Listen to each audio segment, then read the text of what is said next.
Éric Emmanuel Schmitt, bonsoir. Bonsoir. Je voudrais avec vous commencer peut-être pour comprendre comment vous est venue l'idée de cette épopée de l'histoire de l'humanité, la traversée des temps. C'est une idée qui m'a traversé il y a 25 ans, lorsque j'étais un tout jeune assistant à l'université de Besançon. C'était ma première année d'enseignement, je venais d'avoir l'agrégation et je finissais ma thèse de philosophie et je retrouvais le plaisir de lire. Parce que quand on fait des études, vous le savez bien, on lit utile, on ne lit plus pour le plaisir. Et je retrouvais le bonheur de la littérature surtout. Et cette idée m'a traversé. Raconter l'histoire humaine, pas du tout dans un traité de philosophie ou un traité historique, mais raconter l'histoire humaine en lui redonnant sa chair, sa sensibilité, en faisant revivre les moments, ce que la littérature rend possible. Et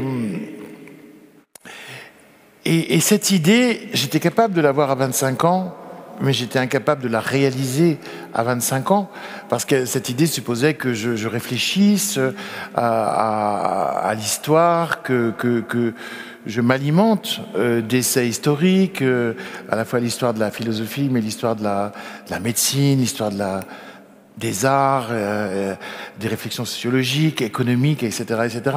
Et donc, j'ai été découragé par l'ampleur de la tâche. Je me suis dit, j'en suis incapable, mais il faudrait qu'un jour, j'en sois capable. Et je me suis donné donc rendez-vous avec moi plus tard. Voilà. Et donc, cette idée est devenue un programme, un projet de vie. Et voilà, je travaillais, parce qu'il y avait un double travail à faire. Il y avait évidemment le travail intellectuel d'acquisition des connaissances et de réflexion sur l'histoire. Mais ça, à la limite, j'étais formé à ce travail. Je savais qu'il serait éventuellement possible. Mais il y avait un autre travail qui était celui du romancier. Est-ce que je serais capable d'écrire un roman aussi long, aussi important, un roman au fond de plus de 5000 pages, en plusieurs tomes. Et en fait, j'ai un peu vécu chacune de mes œuvres comme une fin en soi et en même temps une étape préparatoire. Chaque fois que j'élargissais ma palette, je me disais, oui, peut-être que j'arriverai un jour à être capable d'écrire cet immense roman. Pour vous dire la vérité, Philippe, plusieurs fois j'ai cru que j'y étais. Et puis je me suis déçu à chaque fois. Je lisais ce que j'écrivais et je me disais, non, c'est toujours pas ça. Et je me suis beaucoup détesté, beaucoup haï pendant 3 décennies, en me disant que voilà, je procrastinais, j'annonçais quelque chose que je ne ferais jamais. Seuls mes intimes étaient au courant et ils m'encourageaient toujours. Et puis, je réfléchissais toujours, j'essayais de résoudre les difficultés que pose un tel roman.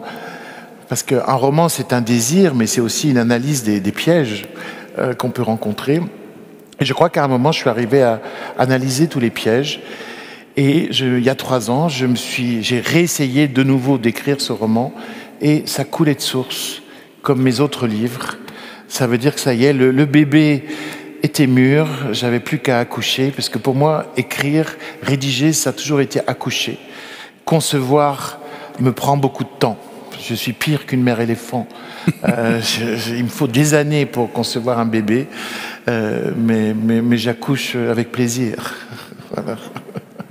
Plaisir que nous avons alors à vous lire, justement. Comment vous est venue l'intrigue avec Noam ? Je me suis dit que, contrairement à ce qu'ont fait la plupart des gens qui ont écrit sur des immortels ou inventé des personnages immortels, que ce soit en littérature avec Dracula, les légendes autour du juif errant ou dans les séries télévisées, moi je n'allais pas décrire un monstre, mais j'allais décrire un humain fraternel, un humain dans lequel chacun de nous pourrait se retrouver. Et je voulais que Noam soit quelqu'un qui découvre un jour qu'il est affecté d'immortalité, mais il est d'abord un humain. Et j'ai essayé de faire un personnage, je dois avouer, je l'ai beaucoup nourri de moi. c'est-à-dire il est curieux, il est excessivement curieux, et la curiosité, c'est un désir qui l'anime et qui le relie au monde. Donc il est aussi extrêmement sensuel, il est extrêmement charnel pour tout. Voilà, c'est le contraire d'un déprimé. Il est présent au monde avec le désir. Il est bienveillant. Il ne juge pas tout de suite. Voilà, il met du temps à condamner quand il doit condamner, parce que d'abord il est dans l'accueil. Et puis il a cette capacité que j'adore et que j'essaye d'entretenir en moi depuis toujours. Il s'étonne. Il s'étonne, c'est-à-dire que quand on lit ces romans, on le voit s'étonner devant, par exemple, dans La Porte du Ciel, devant les premières villes du monde. Nous, on ne s'étonne plus devant la ville, on ne s'étonne plus devant un monde totalement artificiel, hominisé. Mais lui, il assiste en Mésopotamie à la naissance des premières cités. Et donc, je me disais qu'il allait être contagieux avec son étonnement. C'est-à-dire qu'il allait nous rendre l'étonnement à nous. C'est un peu comme les Persans dans les lettres persanes de Montesquieu. Vous savez, les 2 Persans qui découvrent Paris et qui nous racontent notre monde avec un œil extérieur. Lui, il vient du passé, il vient d'il y a 8000 ans. Et il nous raconte les différentes étapes de notre histoire et de son histoire, de notre vie, avec cet étonnement. Donc je voulais qu'il soit comme ça, très fraternel. Après, il a ses caractéristiques propres, hein, c'est-à-dire que d'abord, il a 25 ans depuis 8000 ans. Ça, c'est pas mon cas. Et puis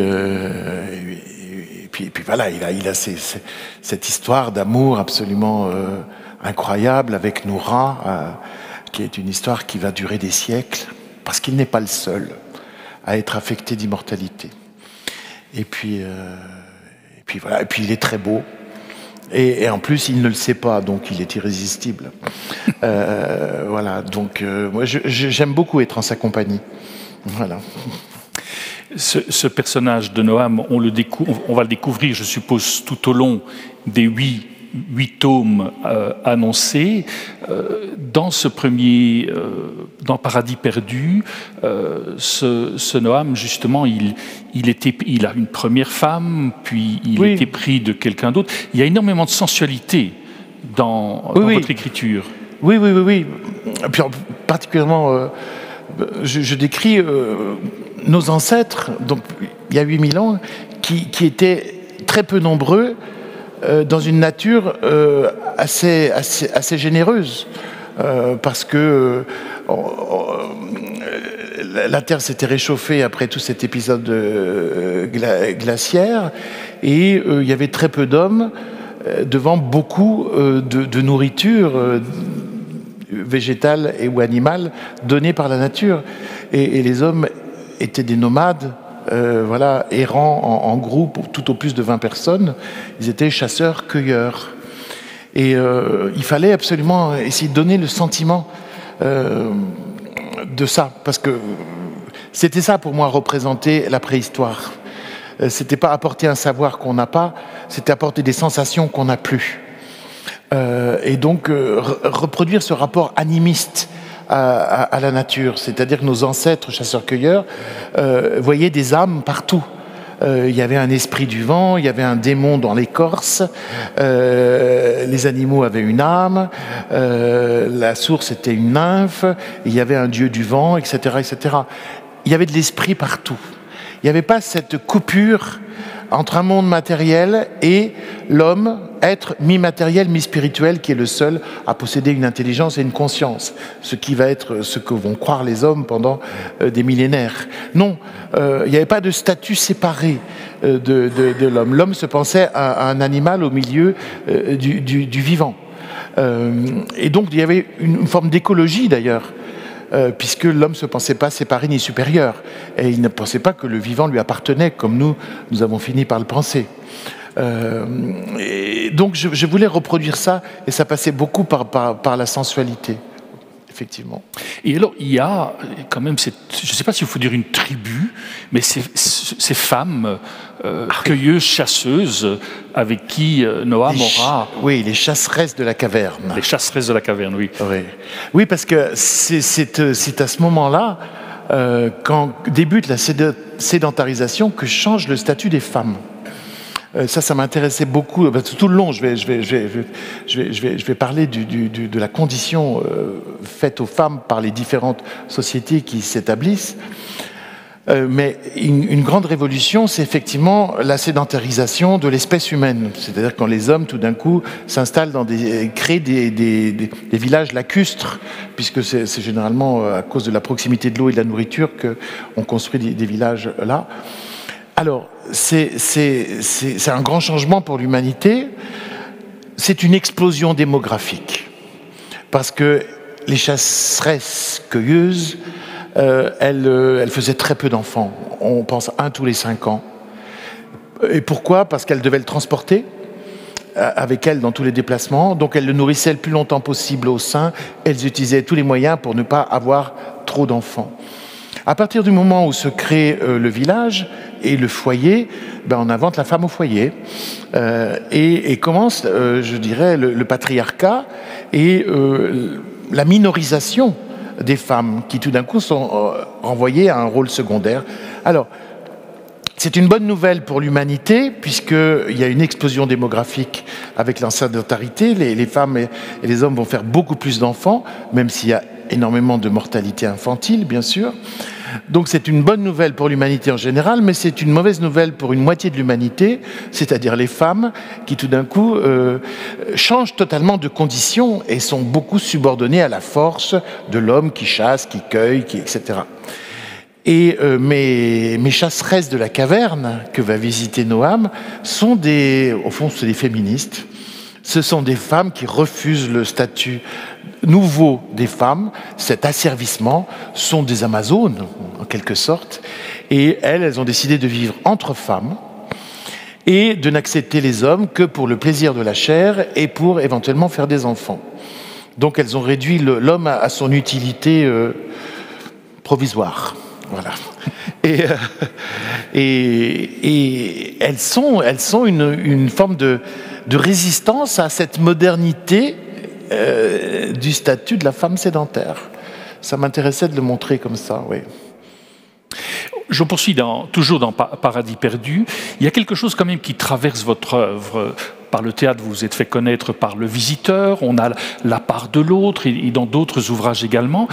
Il y a un personnage assez peu sympathique, Derek. Est-ce que c'est une lecture possible de dire que dans Paradis perdu, il y a la thématique du bien et du mal? Oui, très clairement. Noam va rencontrer un personnage dont il va découvrir la traîtrise, dont il va découvrir l'égoïsme absolu, la félonie, et il va en même temps découvrir que c'est son demi-frère. Et c'était très important pour moi de retrouver cette façon d'écrire les histoires comme on les trouve dans les mythologies ou dans la Bible, c'est-à-dire quand on montre qu'il y a un combat entre le bien et le mal, mais que c'est un combat entre des frères, c'est Abel et Caïn, c'est Éthéocle et Polynice, etc., etc. Ça veut dire que le combat du bien et du mal, il n'est pas entre un humain et un non-humain, il est entre un humain et un autre humain, c'est-à-dire il est toujours entre des frères. Et au fond, il est à l'intérieur même de chacun de nous. Et ça, c'est la sagesse des légendes et des mythes de nous dire ça en parlant des frères. Et effectivement, ce demi-frère, il va découvrir, ce demi-frère, c'est d'abord une victime du père de leur père, parce que Panoam, le père de Noam, est aussi le père de Derek, et un père totalement indigne d'être un père qui choisit un enfant et qui refuse l'autre, un père qui va perversement marquer à jamais l'enfant exclu dans sa chair d'une façon horrible. Et donc Derek est d'abord une victime. Parce que je ne pense pas que, vous allez me dire je suis très rousseauiste, mais je l'assume, je ne pense pas qu'on est méchant volontairement. Enfin, enfin c'est Platon aussi qui dit ça. Je pense que c'est d'autres raisons que la volonté du mal qui peuvent nous rendre mauvais. Et il n'y a pas une intention du mal, il y a l'intention de se réparer, la sotte intention de se venger. Bon, j'avais écrit sur la vengeance quand j'avais fait le livre La vengeance du pardon, dont on avait parlé ensemble, etc.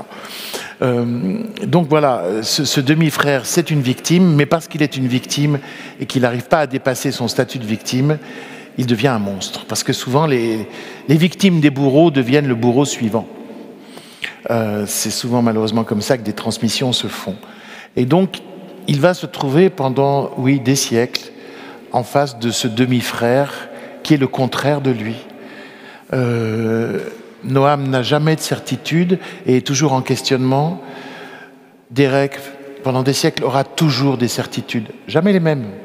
Mais il vit dans la certitude. Il aura des certitudes successives. C'est un terroriste, c'est un intégriste, c'est un sectaire. C'est quelqu'un qui refuse le doute et l'interrogation. Et donc, quand on refuse le doute et l'interrogation, on est capable de toutes les violences. Et continuellement, ces deux hommes vont s'aimer et s'affronter comme des frères. Ces deux hommes, vous avez souhaité qu'ils aient une marque physique. Oui. Pourquoi ? Elle va servir tout le long du livre. Effectivement, Noam, leur père, avait deux doigts liés par la peau. Et Noam a ça, c'est comme ça qu'il découvre que Derek aussi est son demi-frère. Et sans tout vous raconter, parfois, Noam, dans son cheminement à travers les siècles, va se trouver devant des descendants de son père ou de son demi-frère, puisqu'il va se trouver devant des gens qui ont aussi cette marque caractéristique. Et je m'amuse beaucoup avec ça déjà dès le deuxième tome, puisque voilà, Noam va avoir des surprises. Nous n'en dirons pas plus pour inviter les auditeurs mais tout d'un auditrices coup, à lire. c'est comme si je légitimais des généalogies qui sont dans la Bible, parce que finalement, je les valide. Voilà. Ils vont vivre un événement un peu exceptionnel, la foudre. Oui. Ne racontons pas tout, hein. Voilà. Pardon ? Ne racontons pas tout. Oui, ils vont vivre des tas de choses exceptionnelles. Dans le premier tome, le déluge. Mais quand même, ils sont appelés à l'immortalité. Voilà. C'est un événement leur arrive inexplicable, inexpliqué, décrit par eux, puisqu'ils finissent par comprendre, qui leur a ôté leur statut d'humain périssable pour leur donner cette capacité de régénération totale et donc cette immortalité. Et on va progressivement découvrir au fur et à mesure le ressenti de chacun par rapport à cette immortalité. Et par exemple, dès le deuxième tome, on voit que Noura, la femme de la vie de Noam, ne supporte pas cette immortalité, parce qu'elle s'est toujours conçue comme une femme, comme un être en qui le temps existe et se marque dans sa chair tous les mois, qui a un temps pour donner la vie, et la découverte de son immortalité et aussi la découverte de sa stérilité. Parce que qui dit fin de la mort, dit fin de la naissance. S'il y a immortalité, il n'y a plus besoin de naissance. Donc elle vit dans son corps cette découverte. Et à un moment, je dis, l'éternité n'est pas féminine. C'est-à-dire qu'il n'y a pas en elle, elle ne prend pas l'immortalité de la même façon que Noam, qui va s'en accommoder un certain temps beaucoup mieux qu'elle. Pour elle, c'est un drame absolu, puisque en ayant la vie pour toujours, on lui a ôté le pouvoir de donner la vie. Si on ôte la mort, on ôte la naissance. Et ça va être un de ces drames tout au long de l'histoire. Le Noam, on le découvre dans ce premier tome, on le redécouvre, on repart avec lui dans le deuxième tome, et là on rencontre de nouveau un personnage peu sympathique, Nemrod. Oui. Nemrod, le roi de Babel, qui est aussi dans la Bible, et dont on dit qu'il descend de Noé. Et parce que je m'amuse beaucoup avec toutes ces généalogies dans les notes, vous verrez. Nemrod, c'est l'orgueil humain. C'est-à-dire que Noam arrive dans le second tome, donc la porte du ciel, il arrive en Mésopotamie, qu'à l'époque on n'appelait pas la Mésopotamie. Hein. On a appelé Mésopotamie quand la Mésopotamie n'existait plus. C'est un thème tardif qui a été, un nom tardif qui a été donné par les Grecs, qui veut dire entre les fleuves, Mésopotamos, donc le Tigre et l'Euphrate. Mais c'est une notion qui n'a jamais existé du temps où il y avait une grande civilisation mésopotamienne. Et voilà. Alors moi, dans mon livre, ça s'appelle le pays des eaux douces. Hein, c'est-à-dire le pays où on a dompté les eaux douces, c'est-à-dire où on a fait des canaux, où on a irrigué la terre, donc on a domestiqué les eaux, la terre, les animaux, et construit des villes au milieu. Et Noam arrive dans ce monde-là, et il découvre les premières villes, l'organisation sociale, etc. Et il découvre surtout la ville de Babel, que dirige le tyran Nemrod, où il y a le projet de construire la plus grande tour du monde. Et c'est pour ça que mon roman, le deuxième tome, s'appelle La Porte du ciel. Parce que la Porte du ciel, c'est la traduction exacte de Babel. Babel en akkadien, alors je précise, akkadien avec 2 K. Hein, c'est pas l'akkadien de nos amis du Québec, c'est l'akkadien, la langue de la Mésopotamie antique. Enfin, une des langues, il y avait le sumérien et l'akkadien, et puis d'autres, mais c'était les 2 dominantes. En akkadien, Bab-El, c'est la porte de Dieu, la porte du ciel. Et donc, le livre s'appelle La Porte du ciel parce qu'il parle de cette tour de Babel que construit le roi Nemrod, qui représente absolument tout le changement de civilisation qui vient de s'opérer. C'est-à-dire que les hommes ne cherchent plus Dieu autour d'eux, ils le cherchent dans le ciel. Pourquoi ? Tant qu'ils étaient animistes, comme dans le roman précédent, Paradis perdu, il y avait de l'esprit partout. Il y avait de l'esprit partout, dans le vent, dans l'écorce, dans la rivière, etc. À partir du moment où les Mésopotamiens domestiquent les eaux, la terre, les animaux et construisent des villes, la nature perd de son mystère et de sa pluralité pour devenir du matériau. Voilà. Elle nous offre du matériau pour nous, du matériau à manger, du matériau à cultiver, du matériau à brûler, puisqu'on utilise le bitume, etc., etc. C'est-à-dire, c'est notre monde, un univers matériel dont on pense qu'il nous appartient et qu'on peut l'exploiter sans demander de rendre de compte à personne. C'est le début de ça. Et donc, il n'y a plus de mystère, il n'y a plus d'esprit, il y a des objets et des matériaux. Et alors, les hommes lèvent la tête pour chercher le mystère et Dieu ailleurs. Et ils le cherchent dans le ciel. C'est le début, je dis dans une note, du torticolis mystique.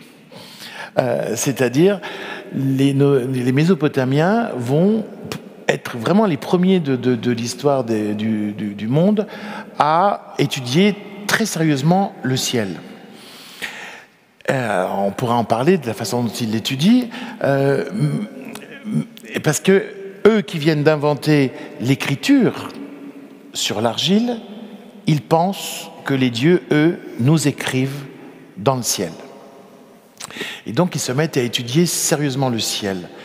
Et pour étudier sérieusement le ciel, eh bien, on construit ces tours, qui sont à la fois des temples qui rendent hommage aux dieux fondateurs de chaque cité, des temples qui ont déjà une dimension astronomique, puisqu'il y a 7 étages, 7 planètes, qui correspondent aux 7 planètes. Mais ces tours sont aussi des observatoires qui permettent d'étudier encore mieux le ciel. Et cette tour, pour Nemrod, elle va être aussi un escalier pour peut-être rejoindre les dieux, arriver à leur niveau. Et ça, c'est l'humain. C'est la démesure humaine et l'orgueil humain et le génie humain. Et cette tour de Babel, je vais raconter son histoire dans le livre, entrelacée avec les histoires de tous nos personnages. Cette tour de Babel, pour moi, elle ne cesse de se construire aujourd'hui. Dans le présent, je montre Je vais à Dubaï, enfin Noam va à Dubaï et montre aussi la compétition des tours qui maintenant se fait avec la Chine aussi. C'est-à-dire le rêve de Babel n'a jamais cessé. Et alors, le propre de cette époque, c'est justement d'essayer de s'élever au niveau du Dieu, des dieux. Et c'est là que naît la science astronomique et astrologique, parce que c'est totalement lié. C'est lié pour une raison très simple, c'est-à-dire que si les dieux veulent nous dire quelque chose dans le ciel, bien sûr on pense que le ciel est une voûte fermée, hein, le monde est fini, eh bien ils nous envoient des signes. Ces signes, c'est quoi? C'est tout ce qui n'est pas l'ordre normal des astres, des planètes ou des étoiles. Donc, pour savoir ce que nous disent les dieux, il faut d'un côté faire, je mets ça en termes modernes, il faut faire de l'astronomie, c'est-à-dire connaître les mouvements des planètes, pour pouvoir saisir les différences, c'est-à-dire une éclipse de lune, une lune rousse, une étoile filante, une comète, parce que ça, c'est le langage des dieux. C'est-à-dire les exceptions, les anomalies sont des signes que nous envoient les dieux. Et ça, c'est l'astrologie. Donc, il faut faire de l'astronomie, très sérieusement, pour pouvoir faire de l'astrologie. C'est-à-dire savoir ce que les dieux nous disent. Et une fois qu'on a regardé le ciel, c'est-à-dire qu'on a vu un phénomène bizarre, eh bien, on doit absolument prendre les tablettes des astronomes anciens qui ont fait quoi? Qui ont dit que ce mois-là, il y avait eu, par exemple, une lune rousse. Et ils ont constaté que les moissons avaient été bonnes et que le roi était mort. Et ça pendant des centaines d'années. Et donc, pour savoir ce que nous disaient les dieux, il fallait à la fois connaître les mouvements ordinaires des astres, la routine, voir ce qui sortait de la routine, et ensuite faire de l'histoire pour savoir dans le passé quel événement avait accompagné tel ou tel phénomène céleste. Et c'était l'astronomie mésopotamienne. Donc, vous voyez, un mélange de science et d'occultisme, mais appuyé sur un travail de données extrêmement précis. Il y a là de nouveau deux frères ennemis, oui. Les jumeaux. Oui, l'architecte et l'astronome. Oui, Nemrod n'écoute que deux personnes, c'est son architecte et son astronome. D'abord, c'est des fonctions nouvelles dans la société. Voilà. Et ces deux frères, évidemment, sont ennemis, parce que l'un s'occupe de la terre et l'autre s'occupe du ciel, et ça ne va pas ensemble. Et donc, l'astronome voudrait toujours que la tour se construise plus vite et plus haut, et l'architecte, lui, sait qu'il y a des risques pour la stabilité de l'édifice à faire autant d'étages. Et donc, il y avait vraiment un conflit entre le physique et le métaphysique, entre le terrestre et le céleste, et ces deux frères vont constamment s'affronter. Mais là, on ne dit pas tout non plus. Non. Dans l'émergence des villes, on voit quand même aussi que dans la cité de Nemrod, c'est extrêmement violent. Il y a tout l'esclavage. C'est l'invention de l'esclavage. C'est la ville qui crée, entre guillemets, la nécessité de l'esclavage. Il y a eu dans le passé des rapts et des prises de guerre entre villages ou hordes, mais il y a tout d'un coup un système économique qui se met en place, qui va nécessiter l'esclavage. Parce que qui dit ville, dit rempart, énorme construction, et donc il faut une main-d'œuvre terrible, et puis pour nourrir cette main-d'œuvre, il faut une autre main-d'œuvre, etc. Donc tout d'un coup, on a besoin de milliers d'hommes pour faire ces travaux. Et on va se mettre à réduire l'ennemi à l'esclavage. Et les gouvernants vont se mettre à faire des guerres pour pouvoir avoir comme butin, non pas tant des objets que des humains qu'ils réduisent à l'état d'esclaves pour les nécessités économiques. Donc l'esclavage a une origine économique. Et alors ce qui est assez troublant, c'est de noter que finalement, bon, elle était horrible cette condition d'esclave, bien sûr, mais beaucoup moins horrible que par la suite, parce que on était esclave par accident, pas par naissance. C'était la faute à pas de chance, comme on dit. C'est-à-dire, voilà, on était une prise de guerre où on avait tellement de dettes qu'il fallait devenir esclave pendant 3 ans pour payer ses dettes, avec toute sa famille, réduite en esclavage, mais au bout de 3 ans, pas un jour de plus, on reprenait sa liberté, et on pouvait racheter sa liberté en travaillant comme esclave. Je ne suis pas du tout en train de décrire un monde idéal, mais je suis en train de décrire un monde où l'esclavage n'était qu'une nécessité économique, ça relevait de l'accident, ce n'était pas essentiel, alors que dans la suite de notre histoire, les hommes vont justifier l'esclavage de façon essentialiste. Aristote, en Grèce, va dire que non, il y a des êtres qui sont nés pour commander et des êtres qui sont nés pour obéir. Alors, c'est normal qu'ils soient esclaves. Au fond, ils sont esclaves par nature. Voilà ce que nous dit Aristote. Et après, évidemment, vous les connaissez encore plus que moi, toutes les justifications raciales, pour ne pas dire racistes, de l'esclavage, après les explications religieuses, etc., etc. C'est-à-dire que plus on va avancer dans l'histoire, plus on va essentialiser l'esclave comme étant esclave par nature et non pas par accident. En Mésopotamie, on était encore conscient que c'était un accident. Par rapport, on a donc cette cité de Nemrod, avec cette tour de Babel, qui coexiste à côté d'une autre cité, avec une reine, pas très belle d'ailleurs. Non, mais la reine Koubaba, qui dirige la cité de Kish. C'est une reine légendaire dans la Mésopotamie antique. Elle a laissé une trace absolument éblouissante, sans qu'on ait beaucoup de détails. On lui a attribué je ne sais combien de dynasties, parce qu'elle était une figure, oui, comme ça, elle était devenue légendaire. Et à la fin même de la Mésopotamie, quand elle est en train de s'éteindre, puisque dominée et envahie par les Perses ou par les Grecs, carrément, cette reine Koubaba a obtenu le statut de déesse dans le panthéon mésopotamien. Oui, moi, j'avoue que c'est mon personnage préféré de cet épisode, ce deuxième tome. Dans le premier tome, c'était l'oncle Barak. Là, c'est la reine Koubaba. Oui, parce elle représente la bonne gouvernance par rapport à Nemrod le tyran. La bonne gouvernance comme l'entendaient les Mésopotamiens.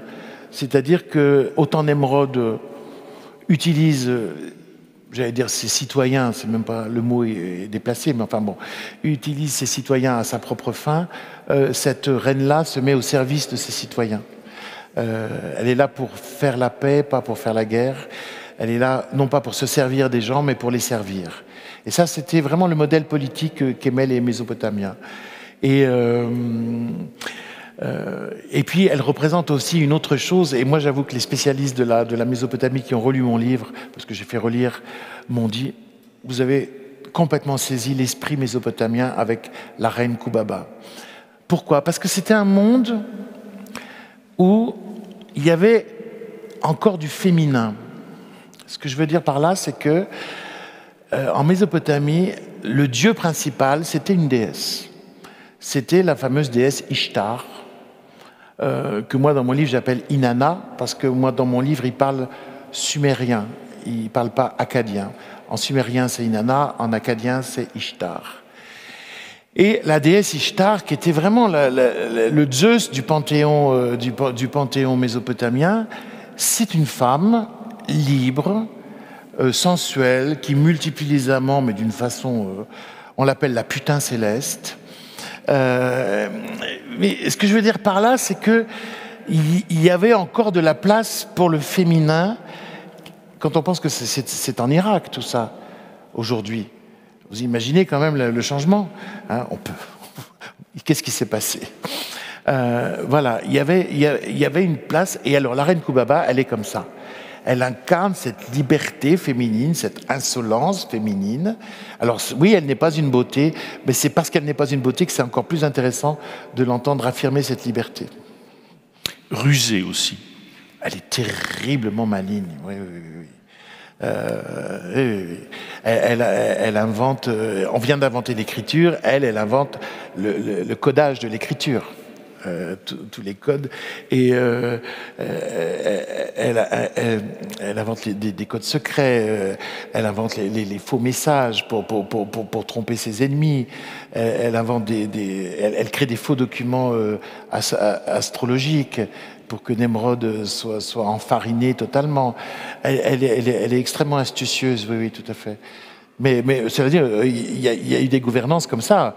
En même temps qu'a été inventé l'écriture, a été inventé le mensonge dans l'écriture et les codes secrets pour protéger les écritures.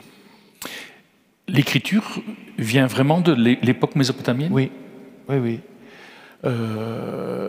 Les Mésopotamiens utilisent un bout de roseau, un calame, et écrivent sur l'argile.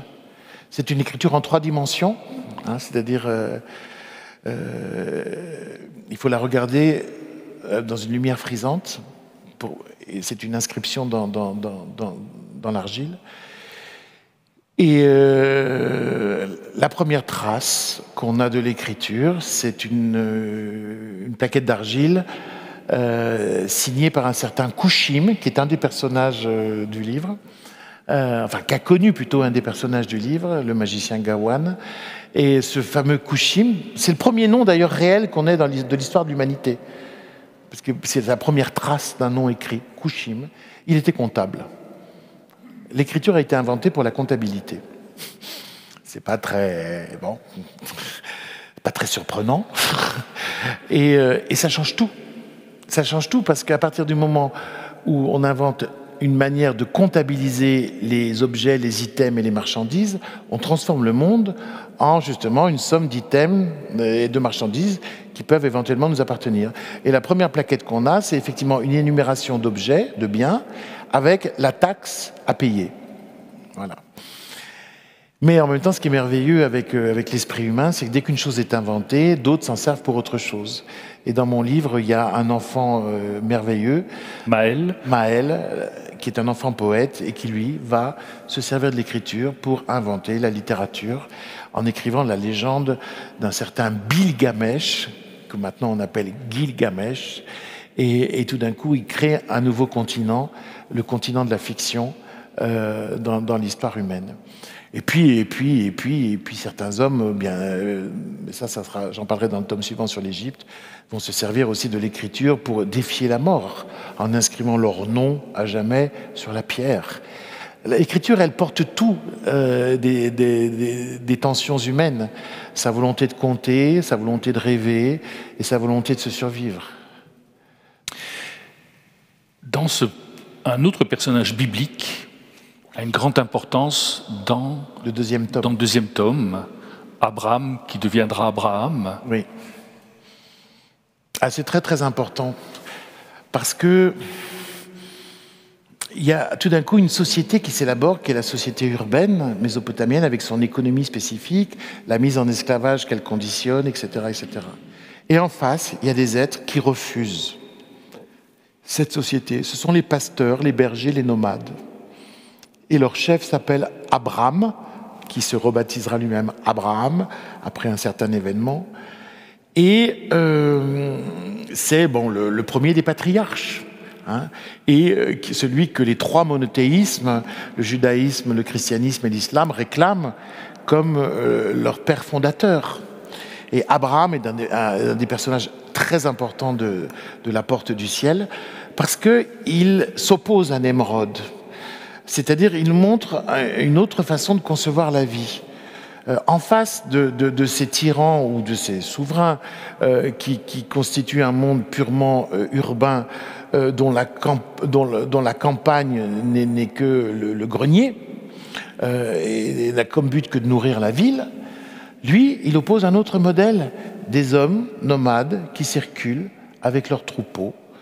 Et il dit la terre n'appartient à personne. Donc c'est aussi, il est contre la propriété.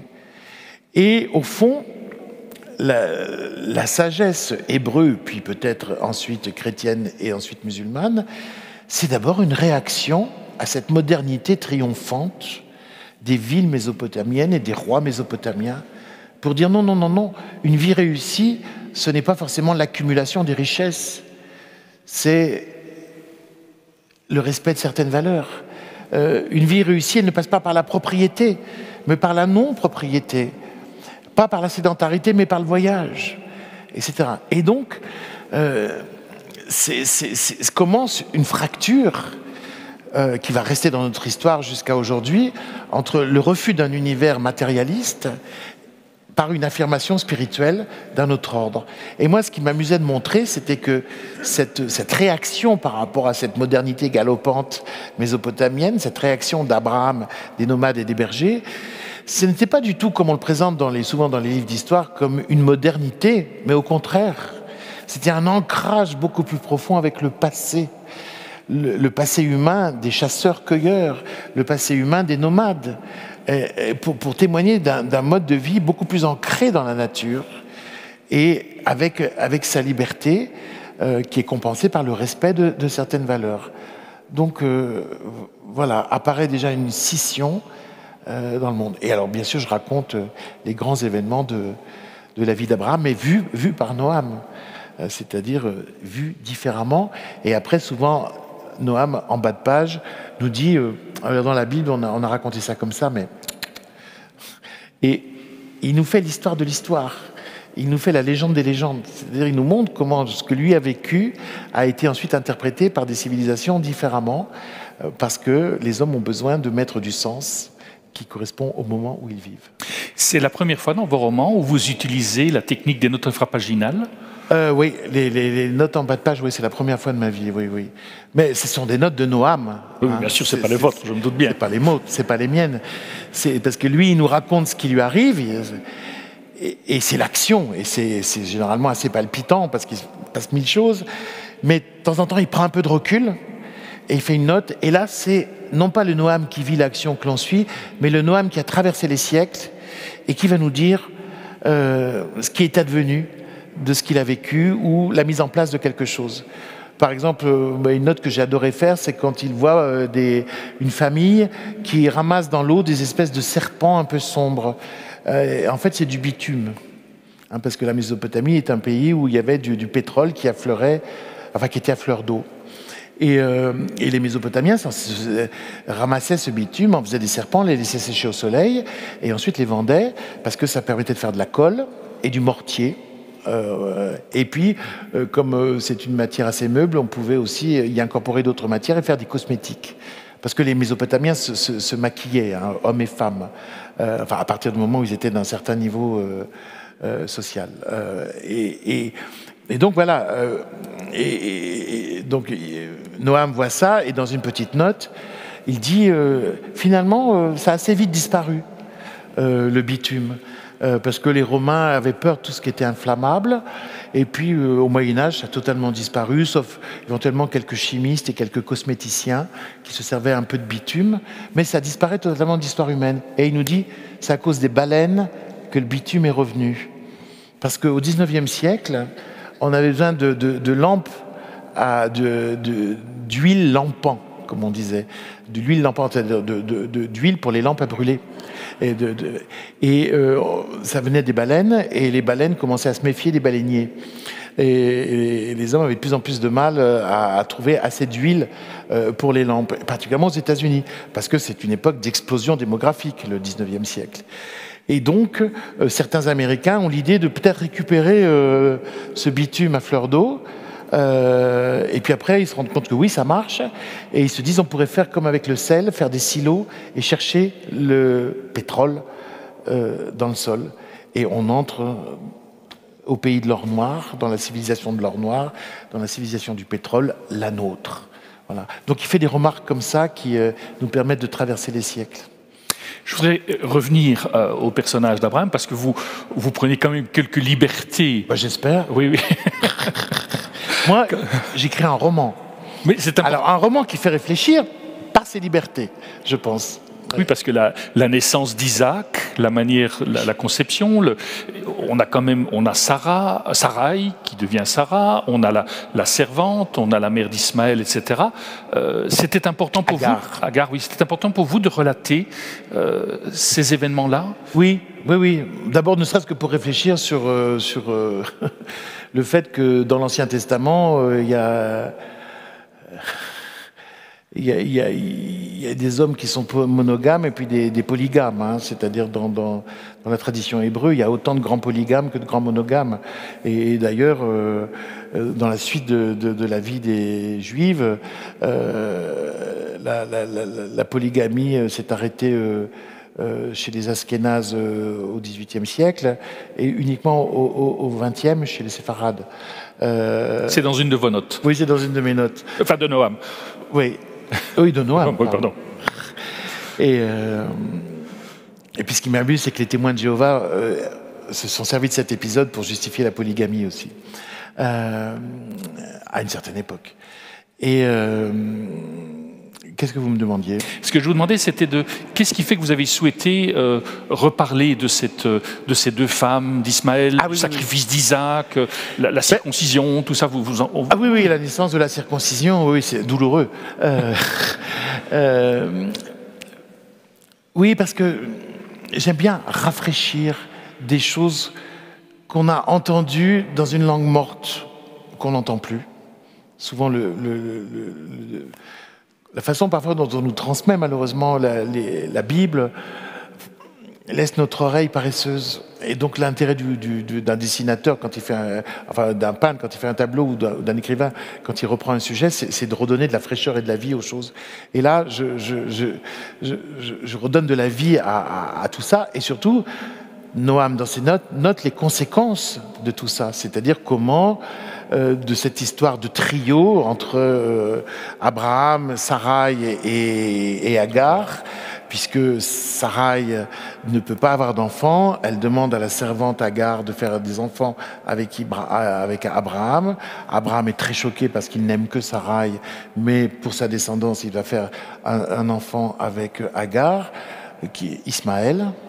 Et puis après, il y aura ce miracle qui fait que Sarai a la capacité de faire un enfant et qu'elle va chasser Agar dans le désert avec son fils Ismaël parce qu'elle aura mis au monde Isaac. Et en même temps, cette histoire, elle est à la clé de nos tensions, y compris aujourd'hui. Parce que, toujours Noam dans une note, dit moi je ne sais pas où est parti Agar avec son fils, mais voilà ce qu'on raconte dans la Bible, et voilà ce qu'on raconte dans le Coran, etc., etc. Et il dit encore 3000 ans et on saura tout. Il est un peu ironique, hein, parfois. Et effectivement, quand les musulmans ont voulu se donner une descendance abrahamique, c'est-à-dire venir aussi du fondateur, du grand patriarche, eh bien, ils ont interprété l'histoire de Agar et d'Ismaël en disant que le fils légitime, c'était le premier fils d'Abraham, c'était Ismaël qui a été exilé avec Agar dans le désert. Où c'était ce désert? Ah ben juste à côté de la Mecque. Et donc, il y a une justification de la Mecque par Abraham et l'islam devient la branche noble et primordiale de l'histoire des patriarches. Et c'est une pomme de discorde entre les chrétiens et les musulmans, cette histoire d'Abraham, d'Agar et de Sarai. Donc, lui, Noam, qui lui a vécu les choses et les a vues de près, et a vu ça comme un drame domestique, s'étonne parfois de ce que les hommes ont fait de certaines histoires. Je voudrais profiter d'avoir le livre pour reprendre justement une de vos notes de bas de page, si je la retrouve. Voilà, je l'ai. C'est à la page 489. Ah, bien sûr. Oui. Je vous la lis quand même? Oui. La religion prétend à la vérité, la littérature revendique sa fausseté. De là vient sa force. Tandis que le récit religieux se veut véridique sans avoir les moyens de le prouver, la littérature se présente comme une fiction. Joueuse, libre, elle n'a cure du vrai, le vraisemblable lui suffit. C'est de cette manière-là que vous avez écrit? Oui, tout à fait. Moi, je ne prétends pas à la vérité, je prétends proposer une fiction qui émeut et qui fait réfléchir. Voilà. Jamais je n'aurai la prétention de dire c'est ça. Mais parfois avec un jeu de masques, de fiction et de miroirs, je provoque des émotions et des réflexions et je dérange des idées reçues. Toujours de façon respectueuse, hein, parce que par ailleurs, moi je suis un homme de foi, donc même quand je me moque, je respecte. Voilà.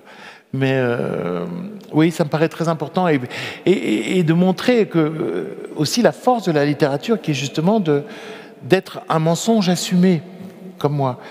Alors que le texte religieux se veut l'énoncé d'une vérité, une vérité qu'il est incapable de prouver. Donc, à l'écrivain, le vraisemblable suffit. Dans le texte religieux, il y a une prétention au vrai qui trouve difficilement à s'articuler avec le réel. Et donc, c'est ce qui fait que, à mon avis, la fiction littéraire demande une adhésion légère. Croyez-y, mais croyez-y comme un récit. Et ça va vous faire réfléchir et voyager.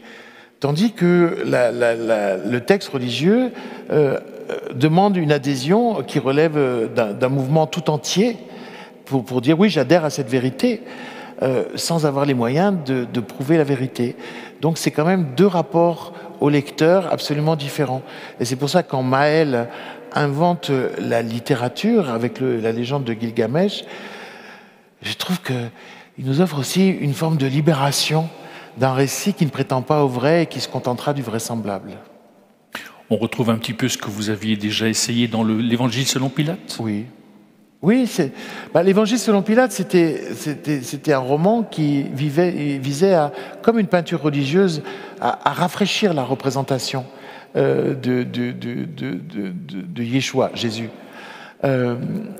Et de présenter les choses de telle sorte que on se posait des questions où qu'on soit, parce que ce que j'ai remarqué, c'est qu'à la lecture de l'Évangile selon Pilate, les croyants me disent ça m'a passionné parce que ça m'a rafraîchi certaines données des évangiles et ça m'a fait réfléchir à d'autres.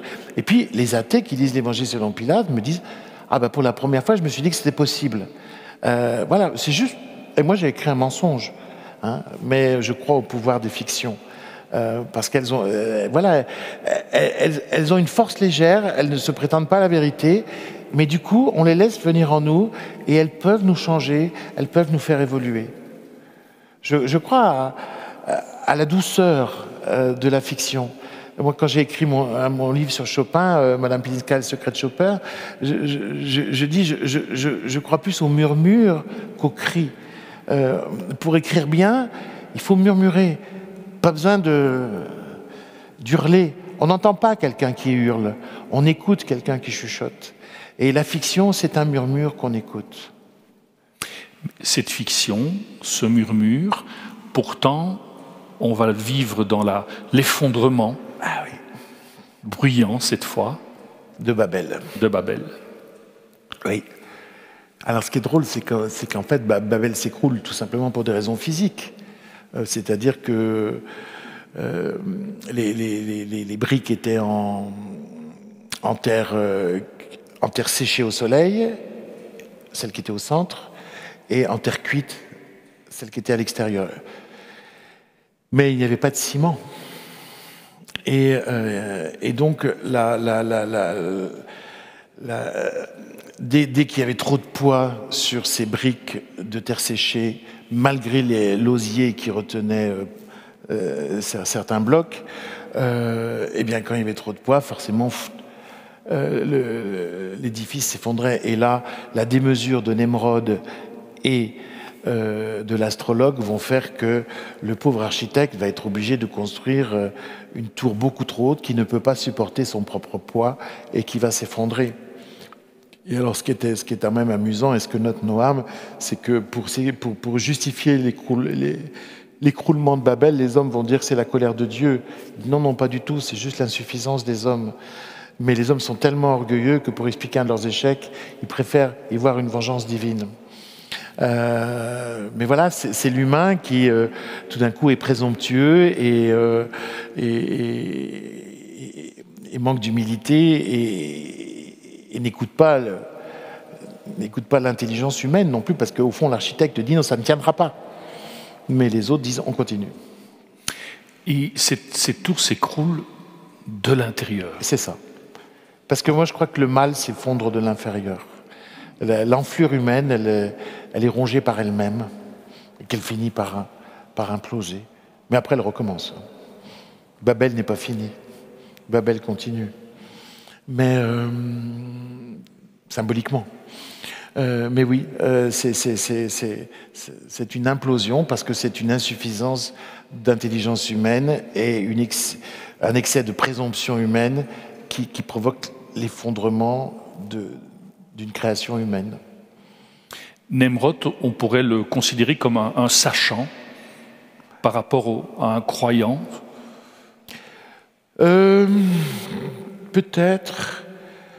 Oui, c'est quelqu'un qui prétend savoir et qui veut savoir et qui prend son appétit de certitude pour une certitude. C'est quelqu'un qui refuse de s'interroger. Ça, c'est vraiment le principe des plus grandes violences et des plus grandes erreurs. On se trompe quand on croit savoir. On ne se trompe pas quand on ignore et qu'on sait qu'on ignore. Donc c'est vrai qu'il y a une humilité qui est nécessaire pour pouvoir progresser. Et ça, Nemrod ne l'a absolument pas, non. Dans vos livres, il y a des intermezzos. Oui. C'est-à-dire, c'est les passages qui sont au présent. Parce qu'en fait, depuis le premier tome, on a vu que Noam. On a vu que Noam se réveille après une hibernation, parce que finalement, on va le découvrir, il hiberne régulièrement pour fuir ce monde dans des grottes, et il en ressort quelques décennies après. Et dans le premier volume, Paradis perdu, Noam se réveillait aujourd'hui, dans les magnifiques grottes de Jaïta au Liban, qui est un des plus beaux endroits du monde, et il découvre le Liban moderne, et ses contradictions, et ses effondrements, et sa violence. Il découvre la jeunesse dans la rue, qui essaye de mobiliser contre le réchauffement climatique. Et c'est ce qui fait qu'il va se mettre à écrire ses mémoires. Parce que quand Noam découvre notre monde, il découvre quelque chose qu'il n'a jamais connu et qui, à mon avis, est le propre du XXIe siècle. La conscience qu'a l'humanité d'être allé trop loin. C'est la première fois dans toute l'histoire humaine que les hommes se disent « on est allé trop loin ». On a exploité la planète, on l'a rendue exsangue, on a fait disparaître de la flore, des animaux, et peut-être qu'on va rendre même notre survie impossible sur cette planète qu'on a surexploitée parce qu'on a pensé qu'elle nous appartenait. Ça, c'est le propre du XXIe siècle. Jamais aucun siècle n'a pensé ça. Tout d'un coup, c'est « ah ». C'est bien le progrès, c'est bien le génie humain, mais c'est aussi peut-être une façon de se détruire. Voilà. Et donc, Noam, il est habitué aux théories sur la fin du monde. Il en a traversé tellement. Il dit chaque fois qu'il y a des hommes, il y a des théories sur la fin du monde. Il a connu tous les millénarismes, tous les apocalypses. Mais il y a une différence. Il y a une différence, c'est que avant, les hommes attendaient la fin du monde des dieux, de Dieu ou de la nature. Et aujourd'hui, au XXIe siècle, pour provoquer la catastrophe et le cataclysme, les hommes se dispensent des dieux, de Dieu ou de la nature. L'homme suffit. C'est-à-dire l'homme est devenu son propre ennemi. Et ça, cette prise de conscience bouleverse Noam, et du coup, il se précipite pour écrire ses mémoires, c'est-à-dire dire ce qu'il a toujours caché, c'est-à-dire, et pourquoi est-ce qu'il écrit ses mémoires? Pour dire comment est-ce que nous sommes arrivés là? Comment est-ce que nous en sommes arrivés là? Et écrire son histoire, c'est écrire la nôtre. Et donc, c'est notre histoire à nous, humanité, que nous lisons à travers les mémoires de Noam. Mais ces intermezzos, en même temps, on retrouve le complot, on retrouve une petite Suédoise très intéressée par... Qui lutte pour la planète. Oui. Britta Torensen. Elle s'appelle dans mon roman. Oui, bien sûr, je retrouve les soucis contemporains, et je vais m'amuser avec ça. Oui, faites-moi confiance. Et est-ce qu'il a fallu, parce que vous parlez évidemment aussi de l'explosion qui avait eu lieu dans votre premier thème, la fameuse explosion qui a frappé Beyrouth, comme s'il a fallu attendre... Moi, j'ai écrit avant. Non, mais je savais que Beyrouth était explosif, de toute façon. J'aime beaucoup le Liban, c'est un pays que j'adore. Parce que j'aime la vitalité supérieure des Libanais. Ils vivent sur un volcan, mais ils dansent sur le volcan. Ils ont le sentiment de la fragilité de la vie, mais ils exaltent et ils exultent avec cette fragilité. Et ça, j'adore. Voilà. Puis j'ai beaucoup d'amis libanais et d'amis libanaises. Et oui, c'est un pays que j'adore. D'ailleurs, on a fait une édition spéciale pour le Liban avec un prix pour malheureusement la vie au Liban. On a fait une édition différente. Dans ces personnages, on va les retrouver dans le tome suivant. Certains en tout cas. Oui, certains, oui, bien sûr. Parce qu'il y a le Maël, on est un petit peu frustré. Oui, vous l'aimez bien, hein, l'enfant poète. Ben oui, celui qui a finalement inventé la littérature, c'est votre père spirituel. Moi aussi, je l'aime bien, oui. Moi aussi, je l'aime bien. Ben, je laisse des lignes de fuite, on verra au volume suivant. Je vous prépare des surprises. Vous avez déjà une idée de quand on pourra le découvrir? Le suivant. Normalement, dans un an, voilà. Normalement, en novembre prochain, mais je pense que ça sera janvier prochain. Je veux pas me contraindre. Je veux que ça respire. Voilà. Puis après, comme je suis très perfectionniste, voilà. Après, je lisse les phrases pour qu'elles soient fluides. Enfin, je travaille. Je crée d'un seul geste. Il y a un geste créateur et après, il y a 1000 gestes d'artisans qui sertillent, qui plissent, qui peaufinent, etc. Et puis, il y a une relecture aussi par des spécialistes, parce que je ne voudrais pas dire une bêtise. Il y a quand même aussi tout un travail de recherche historique préalable. Ah oui, alors je précise que je n'ai pas de recherchiste, c'est moi qui fais tout. Voilà. C'est-à-dire que j'aurais trop peur qu'un recherchiste me dise quelque chose de faux. Et donc, je fais toutes les recherches moi-même, mais depuis des années. Oui, oui. D'où le fait que ça fait 30 ans que ça mûrit, voilà, c'est ça. Que ça mûrit en vous. C'est ça. Vous êtes également venu, je me permets de les présenter, parce que, voilà, on vous connaît comme écrivain, comme dramaturge, comme acteur aussi. Oui, ça m'arrive. Hein, voilà, ça vous arrive quand même assez souvent. Et là, vous êtes lancé dans une collection pour oui, mais je ne joue que du Schmitt. Hein. Vous ne jouez que du Schmitt. Oui, oui. Mais vous le faites très bien, le Schmitt. Ça. Une fois, j'ai entendu Fanny Ardant qui disait « Je ne joue que des grands auteurs ». Je me suis dit « C'est moi ». Alors, je voudrais conclure cette soirée littéraire avec vous, parce que vous avez lancé aux éditions Hachette les Contes de la Chouette. Oui, c'est paru cet été, tout à fait. Ben, c'est des contes philosophiques pour les enfants. Parce que je trouve qu'il n'est jamais trop tôt pour donner la boîte à outils aux enfants pour réfléchir par eux-mêmes. Voilà. Plutôt que de leur imposer les choses avec autorité, autant leur donner le moyen de les comprendre par eux-mêmes. Et donc, et moi j'ai remarqué qu'on pouvait vraiment avancer avec les enfants philosophiquement, comme ça. Donc, pour l'instant, il y a 2 tomes qui sont parus, qui s'appellent L'île de la liberté et l'autre, Le chaton qui avait peur de tout. Et L'île de la liberté, c'est sur une réflexion sur la liberté, c'est-à-dire mes héros sont 2 petits lapins, frères et sœurs, et qui sont très turbulents, qui aiment faire ce qu'ils veulent, etc. Et ils ne supportent pas qu'il y ait des règles, qu'il y ait des lois. Alors, le personnage récurrent qui est la chouette, Minerva, l'oiseau de la sagesse, va les emmener sur une île qui s'appelle l'île de la liberté, où chacun peut faire ce qu'il veut. Et ils vont découvrir que c'est l'enfer. Donc en fait, je leur vends en contrebande le contrat social de Rousseau. Voilà. C'est-à-dire, j'essaie de faire comprendre à des enfants que pour qu'on soit libre, il faut remettre une partie de sa liberté, l'abandonner, pour pouvoir jouir d'une autre liberté. Voilà. Donc, et les enfants comprennent très bien. Et l'autre, c'est le chaton qui avait peur de tout, c'est sur la notion de peur, parce que les enfants affrontent leur peur, et de courage. Voilà. Et à la fin, pour les parents, dans la dernière page, il y a des indications un peu philosophiques pour pouvoir poursuivre la discussion avec l'enfant. Le public que vous visez dans ces livres-là, c'est un public de quel âge? 6-9 ans, c'est ça, oui. Donc faire des enfants philosophes. Mais curieux. on est surpris quand on prend ce risque de faire de la philosophie avec les enfants. Ça se développe de plus en plus. Hein. Il y a mon ami Frédéric Lenoir qui fait des ateliers de philosophie avec les enfants.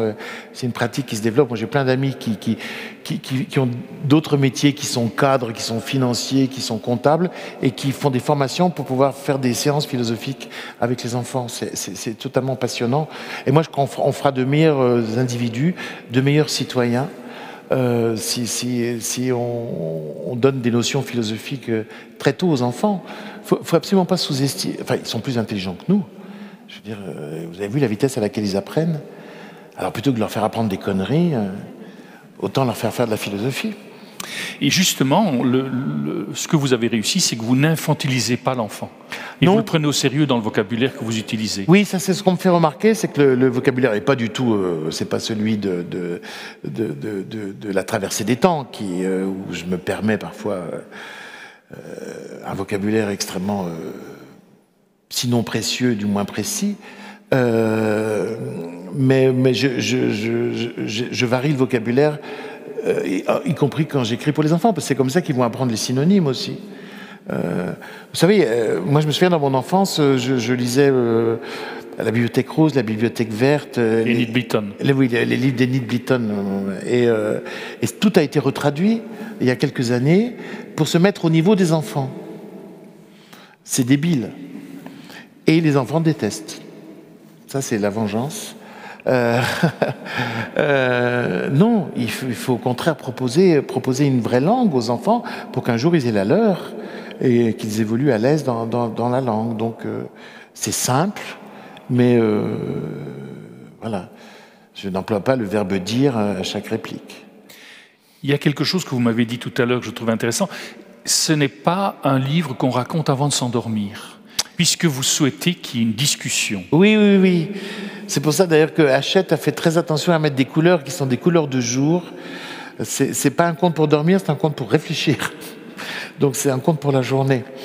Et c'est vrai que le but, c'est après de discuter avec l'enfant. Mais je connais déjà des institutrices qui, par exemple, se servent de l'île de la Liberté, qu'elles lisent à leur classe, et puis dès qu'il arrive un incident dans la cour, que quelqu'un n'est pas courtois avec quelqu'un d'autre, ou a empiété sur le domaine d'un autre, on revient au conte et on analyse les notions qui ont été mises en place. Ça sert à ça, les histoires. C'est des référents pour réfléchir, je pense. La traversée des temps, vous annoncez 8 tomes. Oui. Les contes de la chouette, vous restez dans le même...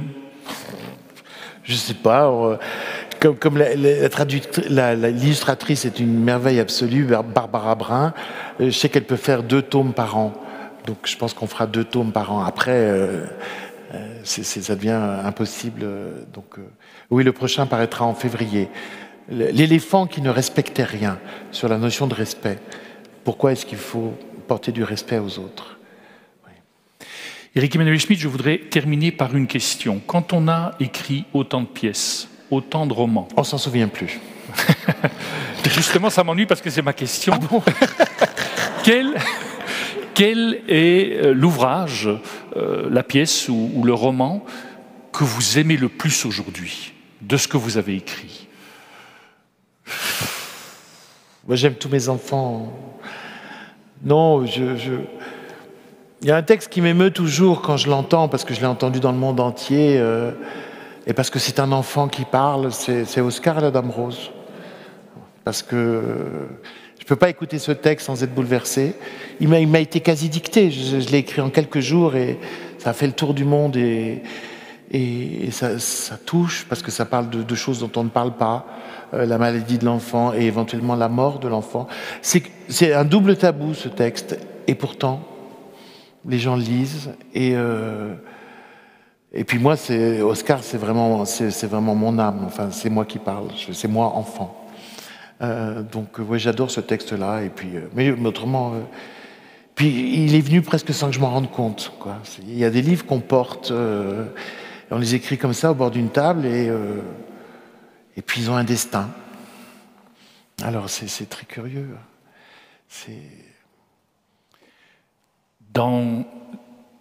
Comme vous savez, Trenet parlait de la chanson qui continue quand le poète a disparu.